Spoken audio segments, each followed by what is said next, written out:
From this parasite that bleeds Africa, that bleeds the world, that bleeds Afghanistan, that bleeds the people of Yemen who are dying by the thousands even as we have this discussion. This is the basis of a Brexit. It can't stand together anymore because the host is rejecting the parasite, and it's creating crisis throughout Europe and throughout the imperialist world. I think it's necessary, brothers and sisters, to say that there has been a natural trajectory by African people for closer union. We know that we're talking about having this discussion in part because in 1884-85, Europeans sat at a table in Berlin, Germany, not a single African there, and carved up Africa into the territories that we now sometimes call countries and illogically refer to as nations. Africans didn't do that. It was Europe that did that.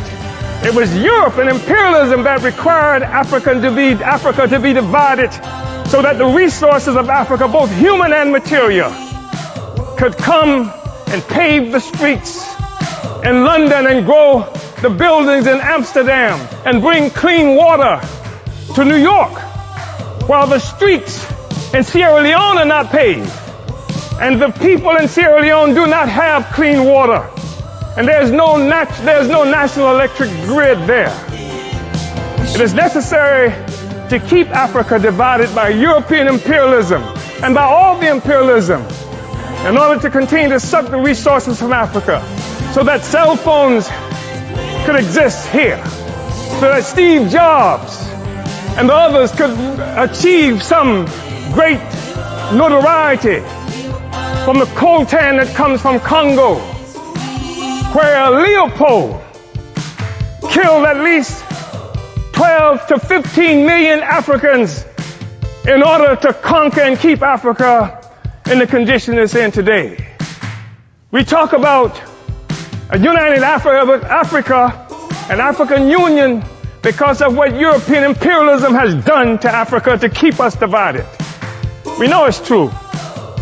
We saw 100 years or so ago, Marcus Garvey organized the Universal Negro Improvement Association and African Communities Leagues that stretched across the globe. More than 11 million African people everywhere were connected to this. Africa for Africans, at home and abroad. That was the cry. Not Africans for Nigerians that didn't even exist until the British created it in 1915. And Flora Shaw, the mistress who would become the wife of Frederick Lugard, came up with the name Nigger Area. Not this false national consciousness that has been imposed on Africans around the world.